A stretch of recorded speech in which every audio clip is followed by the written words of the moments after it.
Dr. Gray Atherton has a bachelor's in child development from Vanderbilt University, a master's in counseling from the University of Houston, and a Ph.D. in educational psychology and individual differences from the University of Houston. She has previously lectured at the University of Houston and the University of Wolverhampton. Prior to entering academia, Gray was a counselor for adolescents with neurodevelopmental conditions. These webinars are made possible thanks to generous donor support. If you'd like to contribute, please visit our website at autism.org. And now I will turn this over to Dr. Atherton. Thanks so much, Denise. Hi, everyone. Welcome. Thanks for joining us. I'm here to talk today about autism and anthropomorphism. So it's kind of a niche topic, but it's one that I've done a lot of research in, and I really hope you enjoy this. Okay, so what we're going to cover today, what is anthropomorphism, which is a kind of tongue twister, but I've gotten the hang of it. I've said it a lot now. What's it got to do with autism? Could anthropomorphism be an autistic theory of mind strength? I'm going to talk about my research, me and my collaborators. I've done this across 6 studies, and then some big picture takeaways, some future work, and some applications for autism and anthropomorphism. And then I'll get to your amazing questions. If you have anything that you think of during the talk, go ahead and pop it into the Q&A, and I'll just read that aloud at the end and answer them as we go. Okay, so anthropomorphism, what is it? So it comes from the Greek, or anthro meaning human and morpho meaning shape or form. And people use this word interchangeably with things like personification or humanization. Well, all of these things mean attributing human characteristics, behavior, or mental states to non-human agents, or seeing the human in the non-human. So I do this all the time with my cats, essentially attributing human-like thoughts and personalities really to their behaviors, and otherwise mysterious and impenetrable cat brain is made human-like by me through anthropomorphism. So anthropomorphism has a lot of psychological underpinnings. It's been kind of a common manifestation in human civilization for the longest time, really. If we look at ancient world religions, we will see anthropomorphic deities.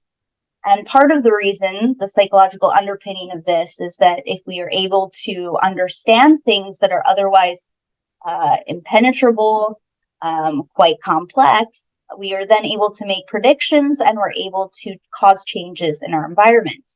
So for instance, if we're able to think about the weather as being a god that can be satisfied through an offering or by being respectful and loyal and pleasing it in some way, we might be able to have control over the weather. And so these are some examples from ancient Egypt of anthropomorphic deities that we gave human-like characteristics and animal-like characteristics in a way to understand their drive and also to understand how we can satisfy them. But probably one of the biggest drives for anthropomorphism is the need to have a social connection with something in our environment. So I kind of grew up in evangelical Christianity. I went to an evangelical Christian school, and many of you are probably familiar with this story about a man that was walking down the beach, I think kind of looking back on his life after he passed away. And he's walking with God, and he noticed in the footsteps a single pair through the hardest parts of his life. And that was when God, his father, carried him. And this is very typical of the type of anthropomorphism that we still see in modern day religion, where we think about religion as making more of a social connection and kind of comforting us and giving us love by bestowing human-like characteristics onto religious figures. And this is something that drives us to anthropomorphize in general, wanting to understand something that isn't human in a human-like way so that we feel less lonely. And some experiments even show that actually the opposite can happen. When we are reminded of our human connections, our real-life connections, we actually are then less likely to anthropomorphize. Anthropomorphism is typically quite interrelated with things like loneliness. Anthropomorphism is also kind of a predominant feature of childhood. So child media has a lot of anthropomorphism. And part of that is because anthropomorphism is quite educational in a sense. It allows us to think about non-human creatures or non-human stimuli, objects in a way that is human-like, so we pay more attention to them. So children might not ordinarily have a connection with a train. They might think they're interesting, but maybe not spend so much time attending to them. But if we give them human-like characteristics, like a face, a personality with Thomas the Tank Engine, they spend more time engaging with this and learn a little bit about both human nature and trains. The degree of anthropomorphism that exists in children's media also teaches children about what it means to be human. So, for instance, we have Mickey, who is very human-like on kind of the spectrum of anthropomorphism. He wears clothes, he talks, he has a girlfriend. He also has a pet, Pluto, who is decidedly less human than Mickey the Mouse because he's quadrupedal, he doesn't speak. And this teaches children from a young age about something I'm about to talk about, which is theory of mind, or how we understand mental states. Children learn that things like speaking or being sort of independent, having agency the way that Mickey does, as opposed to Pluto, makes Mickey more of a human, which is an important learning lesson in early life. Theory of mind is a very important cognitive skill that children learn typically around the ages of 3 and 4. So anthropomorphism is a central part of our everyday lives, not just with our media, our religion, our pets. It's something we see increasingly used for marketing. People are much more likely to buy something that's anthropomorphic.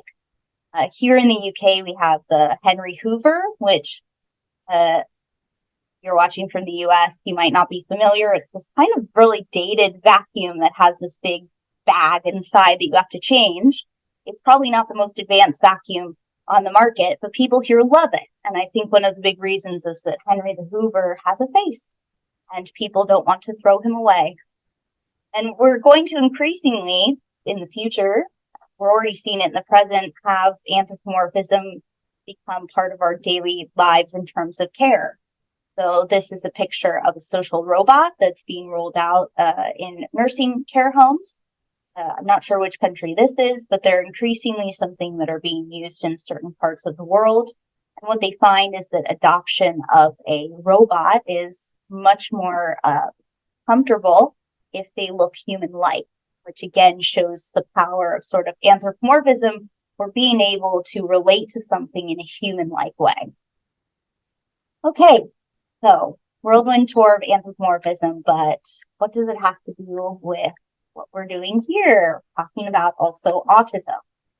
So, anthropomorphism is actually one of the sort of, in a way, one of the most studied topics of autism, because anthropomorphism is closely related to theory of mind, which for many of you who are familiar with autism research will know is one of the most kind of famous explanations for some of the social differences in autism. So this GIF that you're seeing to my right, I guess to everyone's right, this is the social attribution task. It was developed by Hyder and Simmel in 1944. And the social attribution task was a video that was designed and shown to college students. And these college students were asked to describe what they saw on the screen. Open response. And what the researchers found is that over time, the kind of human-like descriptions of these actions became increasingly complex. And the stories developed to include entirely human explanations for this behavior.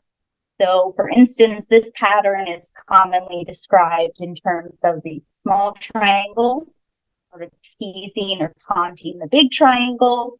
And the big triangle is getting aggressive with the small triangle.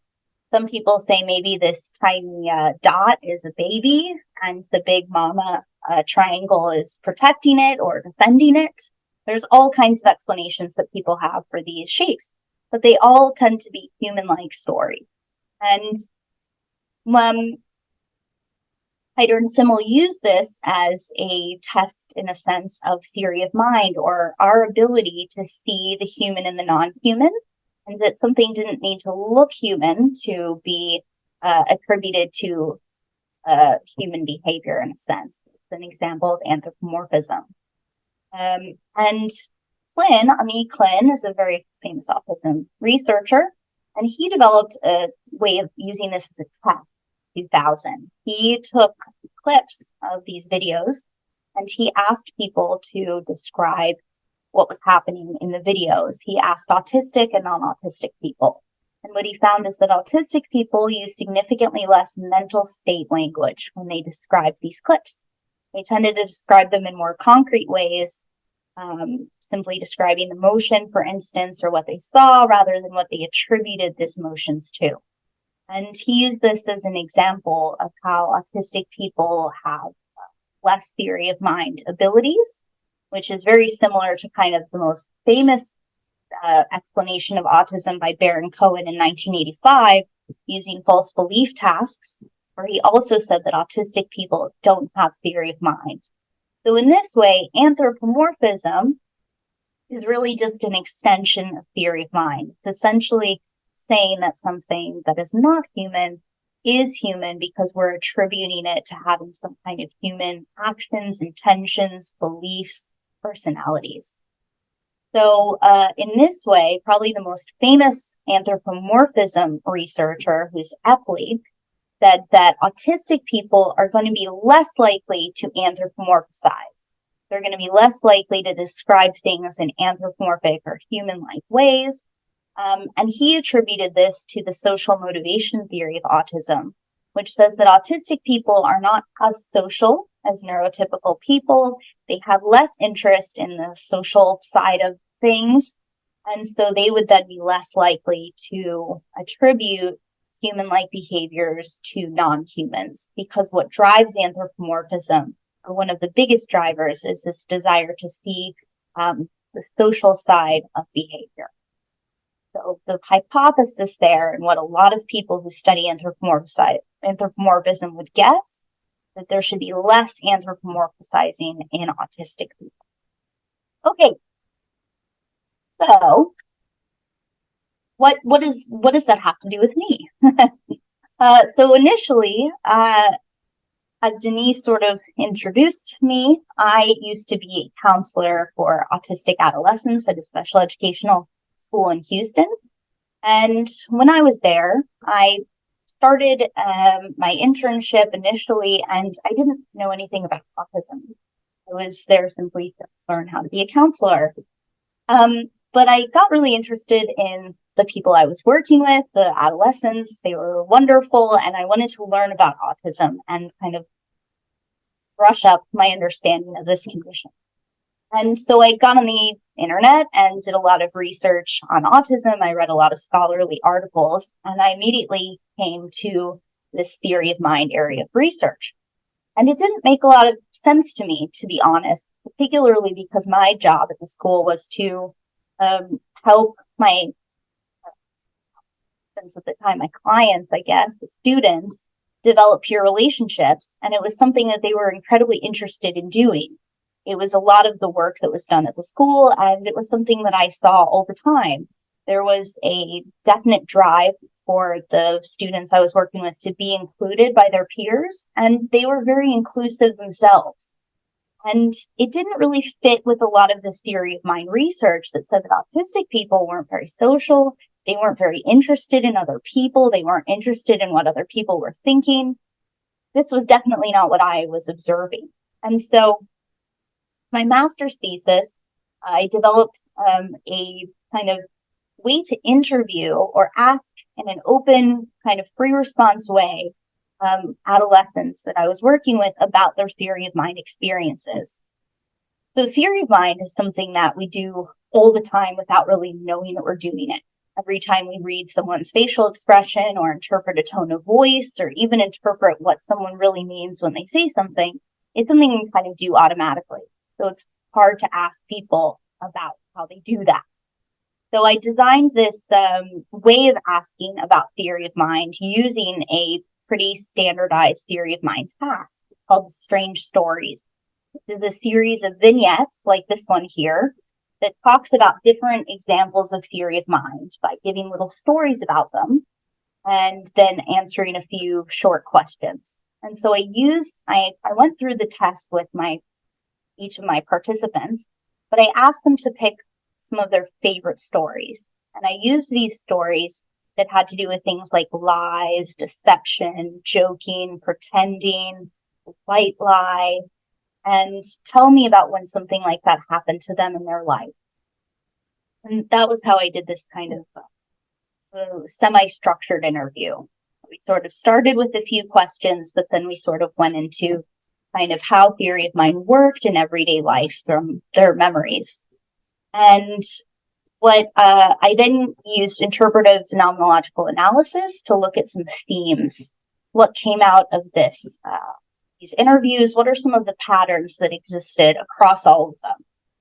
And I found one theme that was really interesting and something I didn't really expect any themes at all, but one that really stuck out because it was kind of unusual. So we already have a pretty decent amount of research that suggests that autistic people are very honest, that autistic people have a propensity to visualize things, they have quite good visual imaginations, that they have an appreciation for humor, something that research has definitely shown. But research has not shown that autistic people are prolific anthropomorphizers, or that they use a lot of anthropomorphism or thinking about non-human things in human-like ways. This one really stuck out, but it appeared constantly across all of my different interviews. So this is a table that shows kind of some of the examples or some of the sub-themes that I found within this master theme of anthropomorphism. And these are some of the quotes. My dog found this hilarious or something, like he was going crazy. I'm like a dog, basically. I call it a sixth sense because I can sense feelings, basically. I'm always like, what would MLP do? So MLP stands for My Little Pony. I'm like, what would the character MLP do? Right before I get pissed, I'm like, okay, step back, breathe. So it was interesting to sort of come to the realization that this area of theory of mind that a lot of my participants were saying that they were developing was in tandem to doing so with non-human agents, something that was interesting and maybe also an opportunity to think about, well, is this a theory of mind strength for autistic people? Because kind of anecdotally, a lot of the people that I worked with, my students, were really interested in things like cartoons. They all seemed to have pets. They did a lot of animal type of therapy in the school, and you could really see the difference that it made. And it seemed like maybe this was a untapped sort of area of autism research that could be quite useful and meaningful to people. So I did a review looking at studies that used anthropomorphic stimuli in their studies to test whether or not autistic people did better or worse. And there's actually a lot of studies that look at anthropomorphism. They don't really say that that's what they're looking at. Instead, they tend to use anthropomorphic stimuli as kind of a control. So they would, for instance, test how autistic people recognized emotions in human faces. And as a control condition, they would test how they did this with cartoon faces. And the cartoon faces were never the part of the study that seemed to really make the abstract or make kind of the headline. It was sort of the part that simply showed that it was, I don't know, maybe not because of color, not because of texture, because of shape. But actually, there was a lot of really interesting information in how they performed in these control groups or with this control stimuli. And so that's what I covered in my review.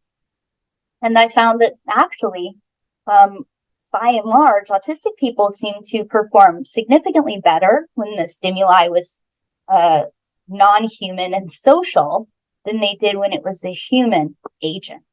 So for instance, in this study by Silva, they tested whether autistic children were more likely to approach by pulling a joystick and making an image bigger, or avoid by pushing a lever and making an image smaller, human versus cartoon stimuli. And they found that neurotypical children were more likely to make human stimuli bigger. They were more kind of attracted or drawn to those images. But for autistic children, it was the opposite. They actually pushed human images away and made cartoon images bigger, showing that they had a preference. In this study by Brosnan, they looked at, again, how autistic children or adolescents were able to recognize emotions across various different types of stimuli. And they found that autistic children performed worse than neurotypical or non-autistic children when it was human faces. But autistic children actually outperformed neurotypical children when they were recognizing facial motion expressions on anthropomorphic or cartoon stimuli. And then this is a really famous study that is a bit underpowered. It's a case study of one, but it looks at a child who was really interested in Digimon, the cartoon. And it was a neural imaging study that looked to see whether there was activation in the part of the brain that typically processes faces, and that we know more generally is a part of the brain, the fusiform face area, that processes things that people are expert in. So for instance, we tend to have this part of the brain light up when we look at faces because neurotypical humans are expert at faces. It's how we differentiate different people, how we're able to recognize strangers, and we're expert at it. And but this part of the brain will also light up, for instance, when bird watchers look at birds, or people that are expert in certain areas, and they will recognize this part of the brain also lights up for them.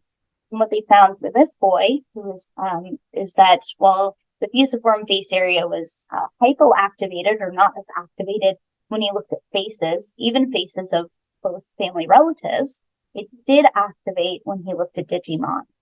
So again, kind of showing that there's a anthropomorphic strength here, and it might have to do with expertise or kind of the familiarity that autistic people might have with non-human social agents.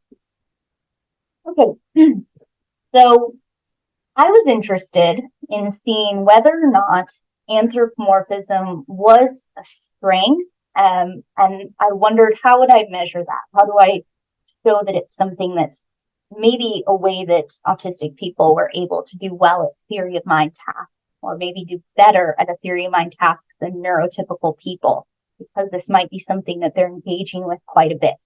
They're engaging, for instance, quite a bit with animals or with cartoons. And so I thought that maybe I would adapt a really well-known theory of mind measure to be anthropomorphic and see if that changed kind of the pattern in neurotypical versus autistic kind of success rates. So this is the reading the mind and the eyes test, very famous theory of mind test, in which you see a facial motion expression. It's just the eyes, and you have to pick which word it is. What is the expression that this person is making? And what we find over many, many studies, this has been used with autistic people and many other mental health conditions as well, is that autistic people have less accuracy than neurotypical people. So for instance, this facial motion expression is panic. And autistic people will take longer to answer this, and they are more likely to get questions like this incorrect. So I didn't create, a professional cartoonist created a cartoon version of the reading the mind and the eyes test. I piloted this online in the UK. I used the Farring-Cohen procedure, which is that we give the correct, just the word, and we give the correct set of eyes and 3 foils, and we ask for someone to identify which is the right set of eyes. And we found that neurotypical people were significantly likely to pick the right set of eyes, which meant that we captured kind of this expression as well as Baron Cohen did in his original study. And these are just some examples of what the stimuli looks like. I gave my website at the first slide. These are all available open access if anyone's interested in using any of these stimuli. And so I first looked at the effect of anthropomorphism on theory of mind using the AQ, or the autism quotient, which is the self-report measure of autism. It's basically shows whether or not how the degree of autistic traits that someone has.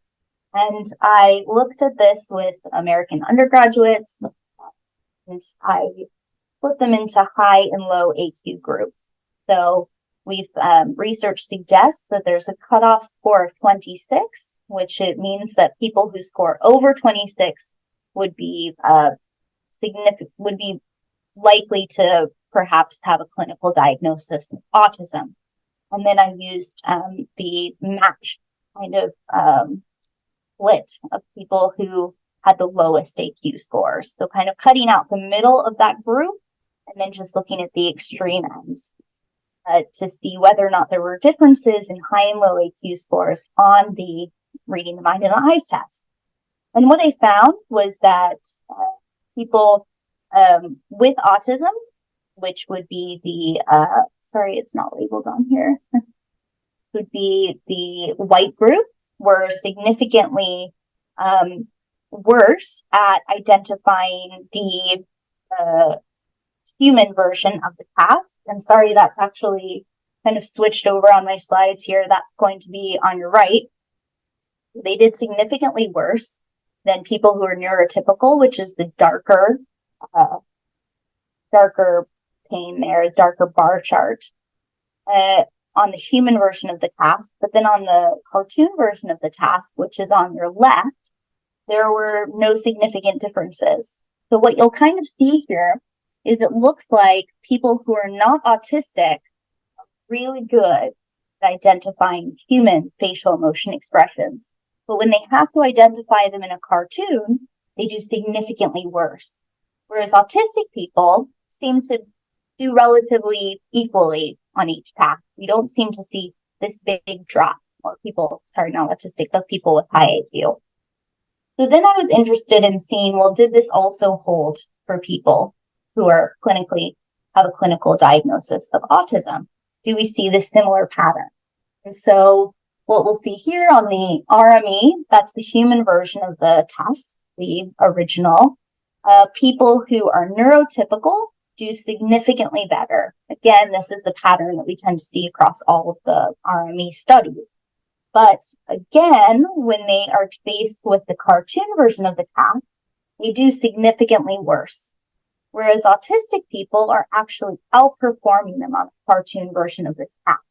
And again, we see a very similar pattern in that autistic people do not do significantly different, or they're not significantly different on either version of this test. So this is an essential allowing them to do significantly better than neurotypical people on a cartoon reading the mind and the eyes. So a lot of theory of mind research in autism is just tested on people who have average or above average intellectual ability. And that leaves out a big proportion of the population. About 40% of the population has co-occurring intellectual disability and what we would say high functional needs. And we don't actually know a lot about theory of mind in this population. And that's because a lot of the way that we test theory of mind is highly dependent on vocabulary and communication. And this leaves a lot of them out. And I was interested in seeing whether this anthropomorphic bias also presented in people with intellectual disability. So is it something that we can understand the entire autistic spectrum through, if you will? So this was tested at a special educational school here in the UK that were for people with autism, adolescents with very high needs, who also lived on campus and had kind of around the clock support work. And at this school, they had kind of a way to teach emotion recognition where they teach the words for emotions. They use sort of little stickers that show different emotion expressions like emoji, little smiley face kind of stuff.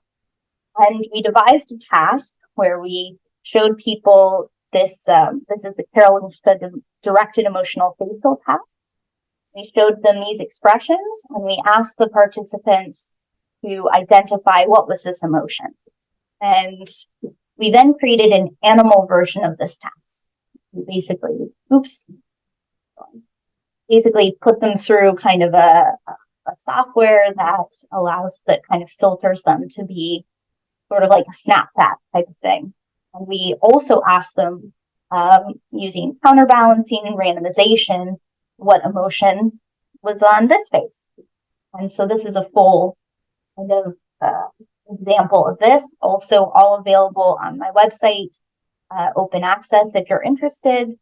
And what we found was that there was a significant increase in correct answers for participants when the pictures were anthropomorphic rather than purely human.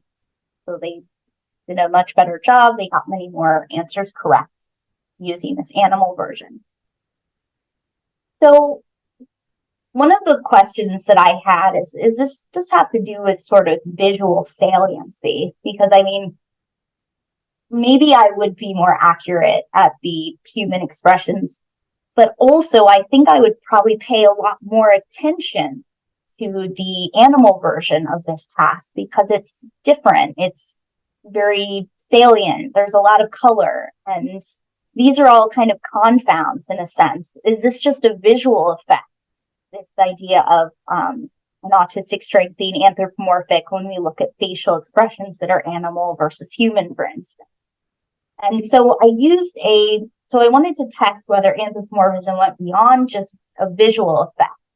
And I looked at a verbal test of theory of mind. So this is called the faux pas task. Again, a Baron Cohen task, kind of see him a lot. He has some good measures. The faux pas task is kind of what it sounds like. Basically, it's a little short story, a vignette about someone doing something that's either awkward or not awkward. And the way that something is awkward is that someone creates a faux pas. They have a misstep. They put their foot in their mouth. And so this is an example of a faux pas, which is Mike overhearing people talking about him and then him coming out of his stall. And so the answer is, did someone say something awkward? Yes. So I created animal versions of this task. So a non-human version, think kind of Wind in the Willows sort of thing. So everything about this story is exactly the same, except it's put into a non-human context. Also all available on the website. So I won't read them, but you can see them here. They're the same story, same answer, but some of the characters are different. So I again was interested in whether or not people who had high autism and low autism, what the differences were. And this time, so basically what we find is that the animal version of the test, sorry, again, it's a switch, we find that, so the human one is actually on the right. We find that people who are low on autism or low on autistic traits, they do significantly better on a human version of the story, whereas autistic people or people that are high on the AQ do significantly worse. But when we look at the BT animal, we again find that there's no difference between them. So people who are low autistic traits seem to get a lot worse. They find it much more difficult.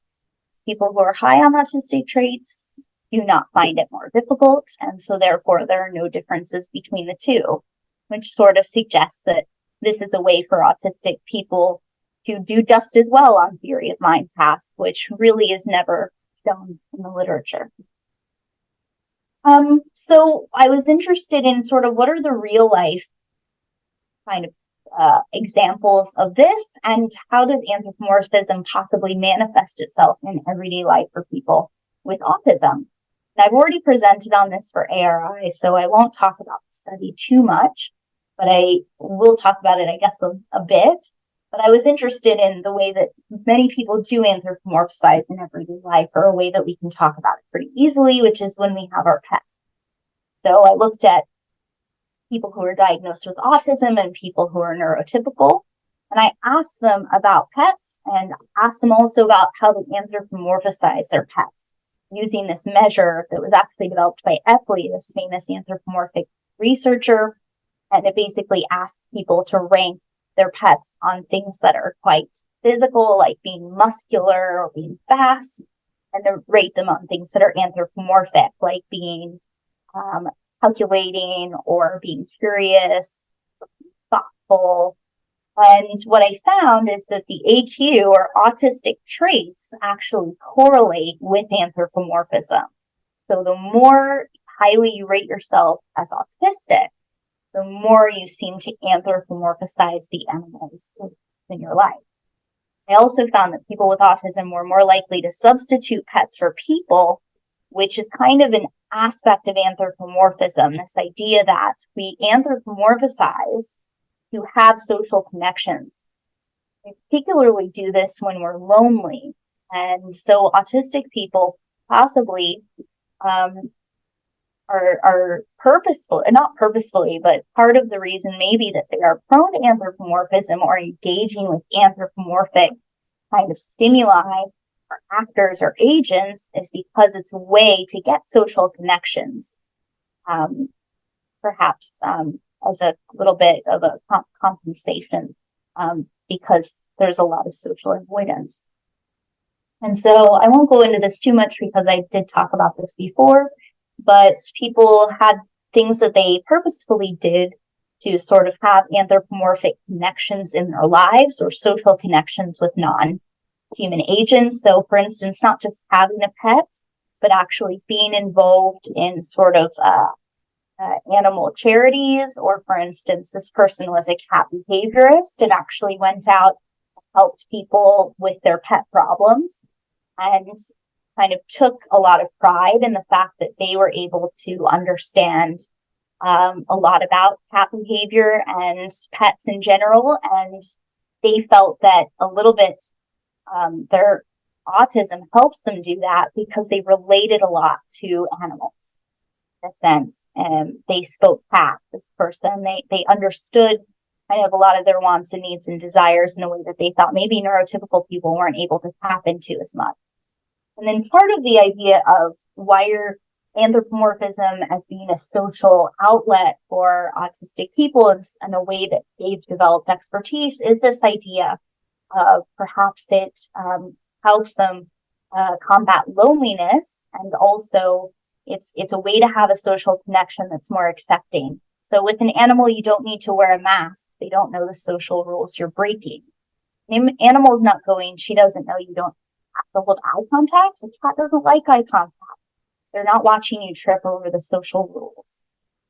So perhaps it's a way for us to understand why anthropomorphism might be a strength and might be something autistic people are engaging with and becoming expert in, because it's a way for them, it's a way for autistic people to have connections that don't feel judgmental or forced, and actually might be something that they're particularly good at.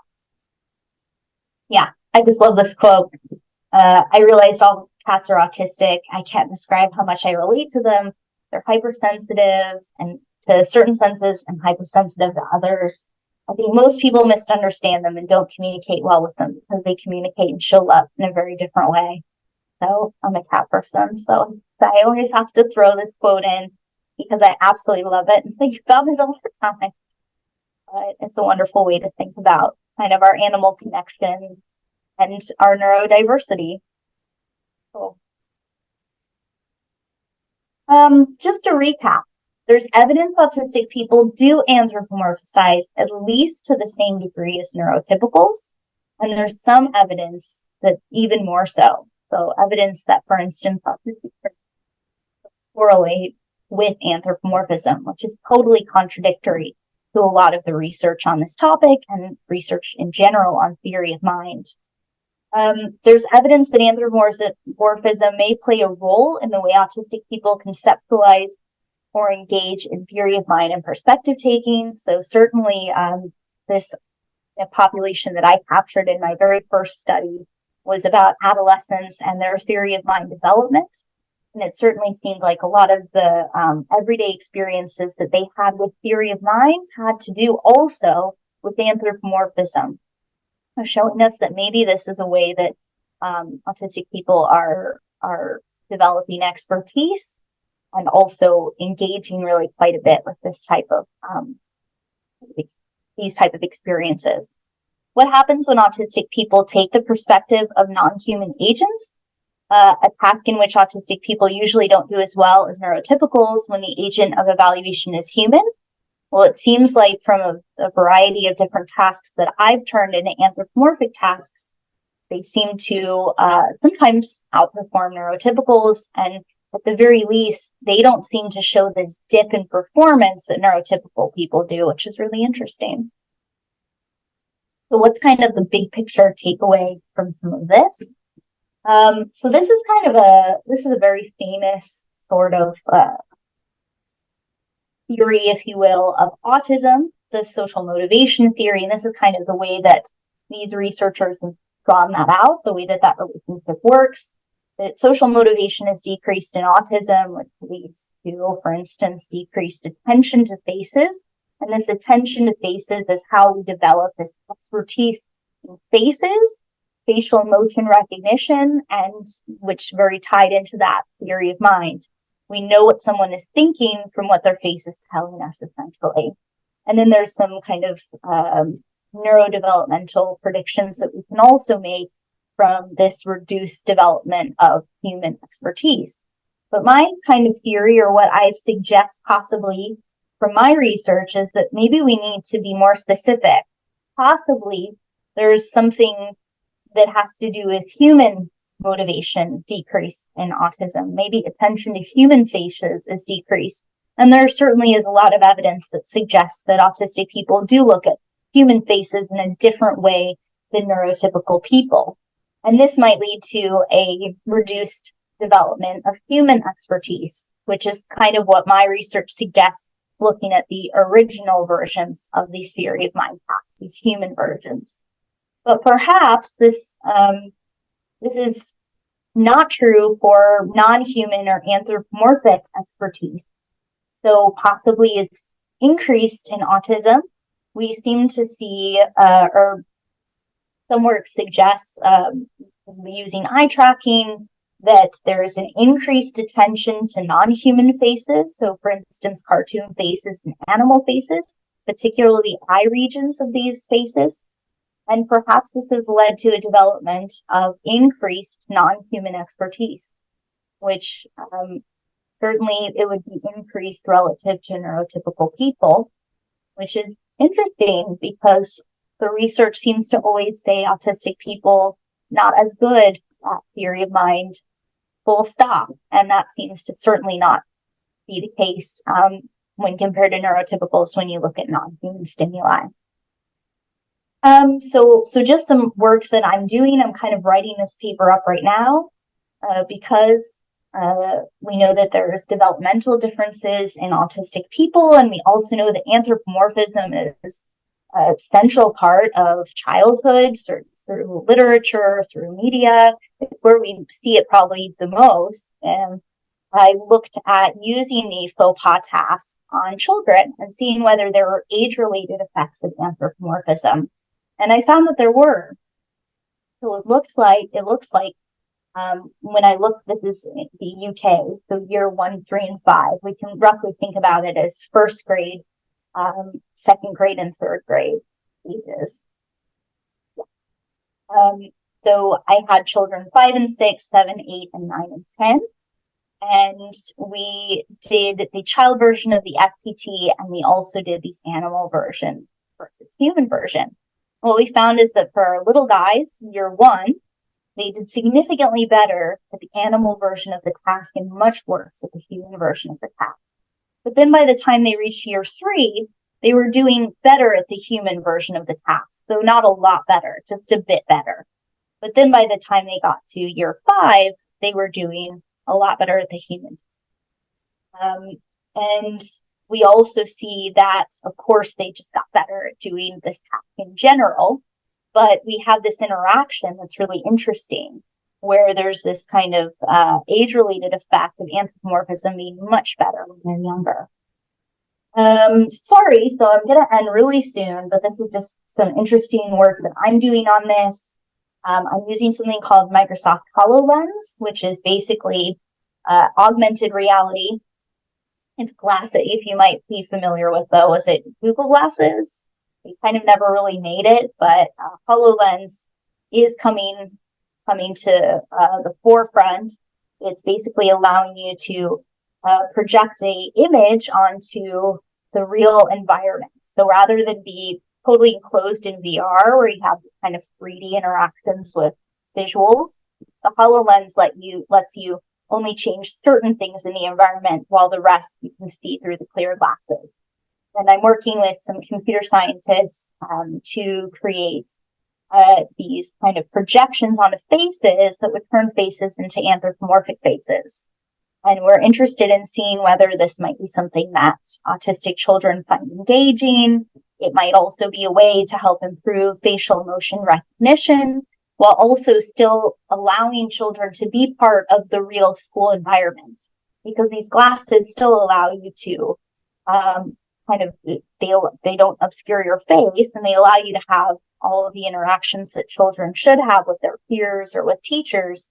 But by having these anthropomorphic kind of facial expressions that are superimposed, it might be something that they find particularly engaging, might increase social attention.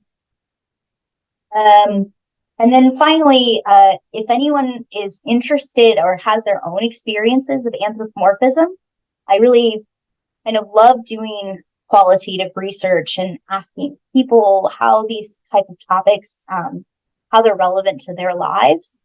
And so I'm interested in talking to people who are autistic about any real life experiences they have with anthropomorphism. So something like fandom, if they're involved in animation or cartoons, animals, stuffed animals or toys. The furry fandom is something that is really interesting to me. And even things like RPGs, Dungeons and Dragons. If anything has sparked your interest and you think that that's relevant to you, please do email me, get in touch. It would be great to include you in some work that I'm doing. Or if you know anyone that would be interested, that would be great too. So I think that's me. Thank you so much for listening. Okay, let me get to some questions. So, Christopher Cleveland, considering how many pagan religions use human figures, is it possible to use ancient myths to help autistic people learn to anthropomorphize? If it wasn't for Greco-Roman myths, the stories of Egypt and Norse legends, I would never have been able to understand abstract figures of speech. Wow, that's so interesting. Cool, yeah, I think that that's a great idea. The biggest aspect that helped me is that pagan deities might not have been real, but once people believed their gods literally could do things, and I was very literal when I started. And I do Tai Chi and other theory mind skills were needed for development. That's really interesting. And Star Wars helped too. Cool.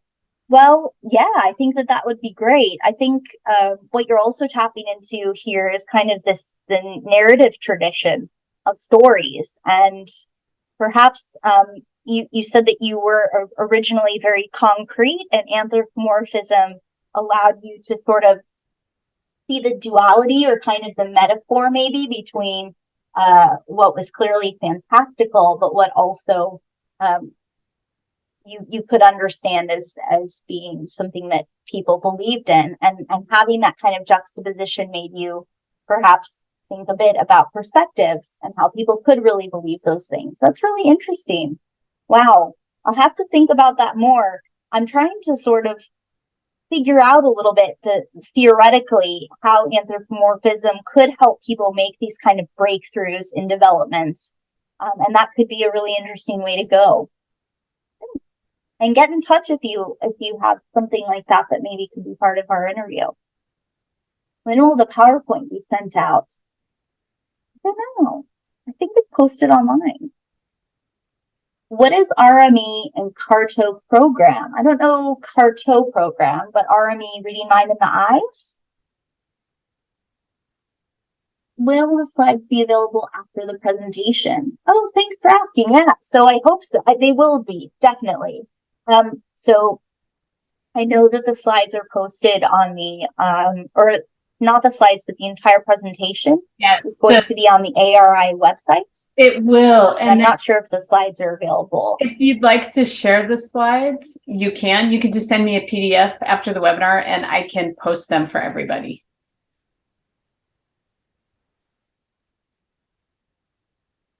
Definitely, I will do that.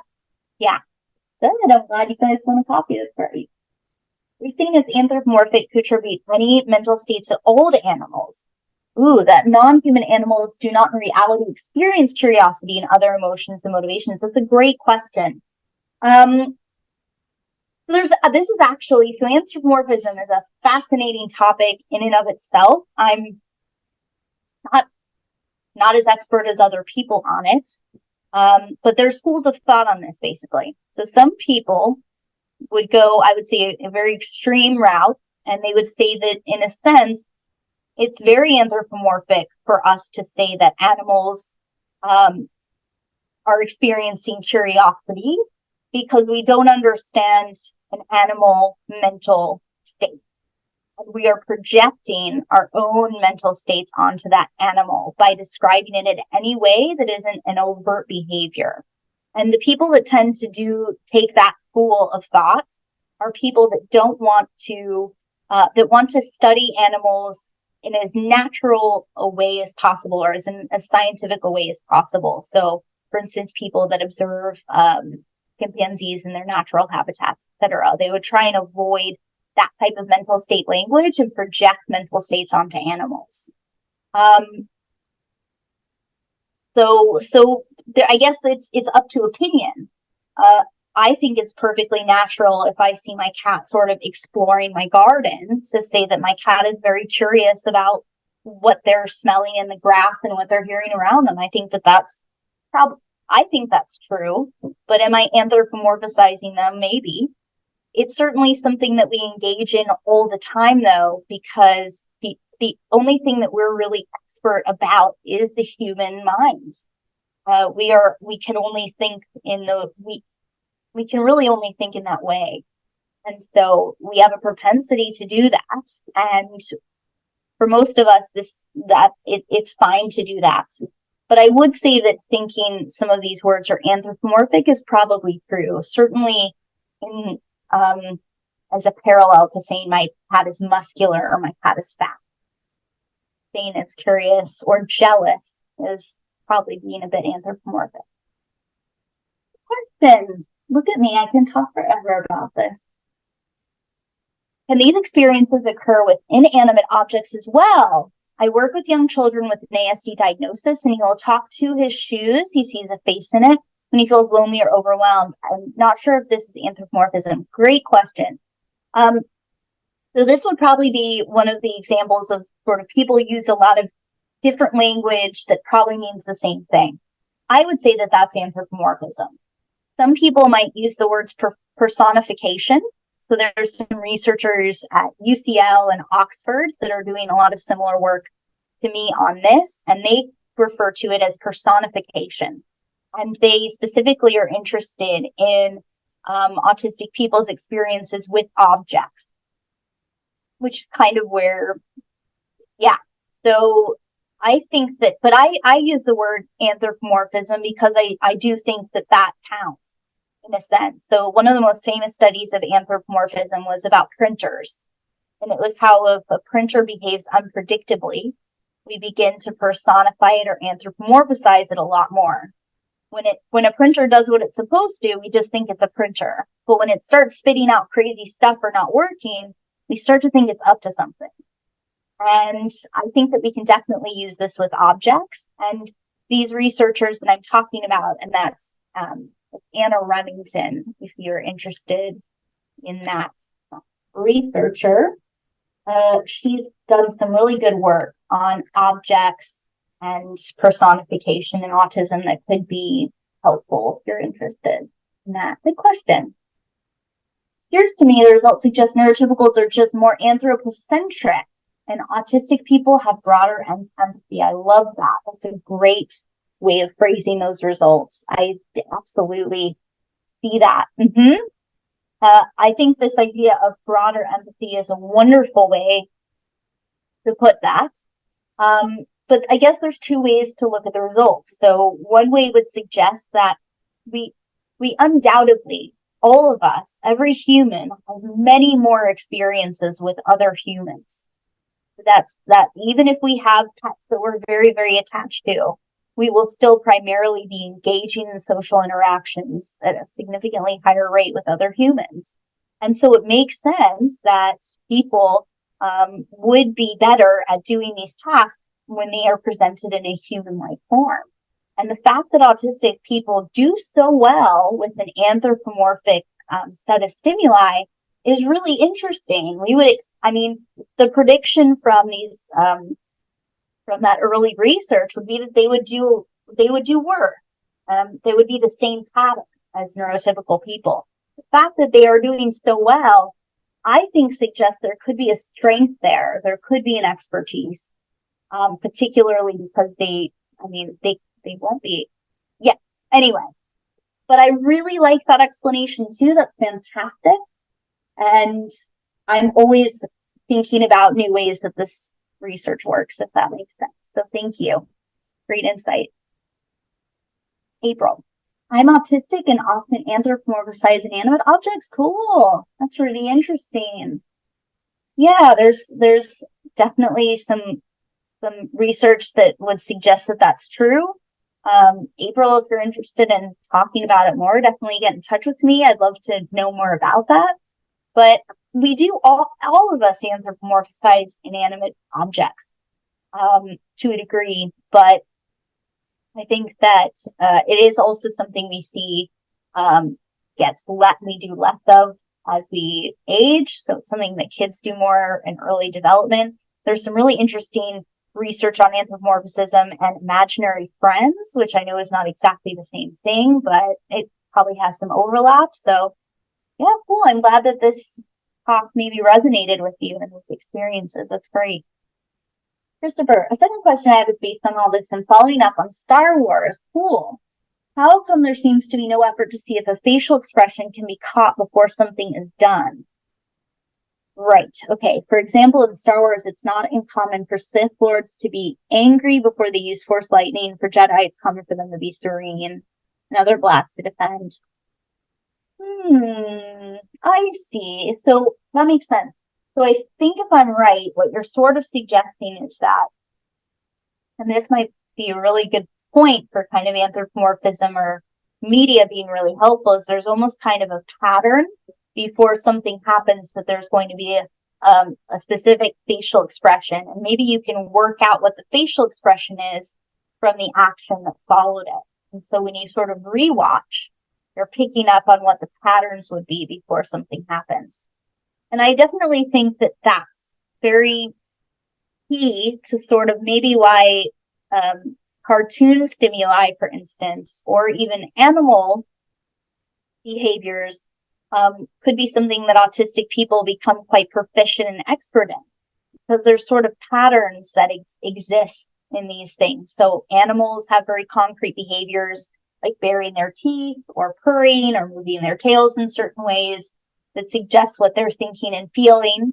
And in cartoons, there are very exaggerated expressions that also help us encode what they're thinking and feeling. And these kinds of patterns might be a really useful way for people to learn about facial expressions. I hope that that's maybe what you meant. I'm actually not a Star Wars person. I love sci-fi, but I never got so into it. But that makes sense to me. I hope. Yeah, good question. Is there an age range you're looking for participants? That's a great question. So I'm not sure that there is. So I would say probably adolescents, if we have parent consent, would be something that I would send, but then adults as well.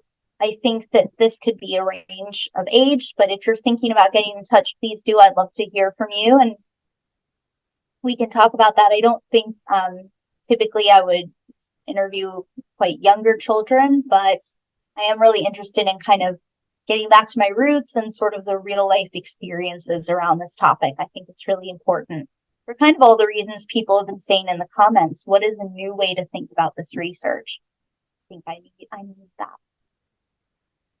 Well, thanks for an awesome presentation. You showed real vision going down this research path. Thank you so much. Would you mind sharing whether you are neurotypical or neurodiverse? Yeah, of course. So I am not autistic. I have ADHD. I was diagnosed with ADHD when I was 7. So very ADHD, I guess, because they caught me really early. So I am neurodiverse.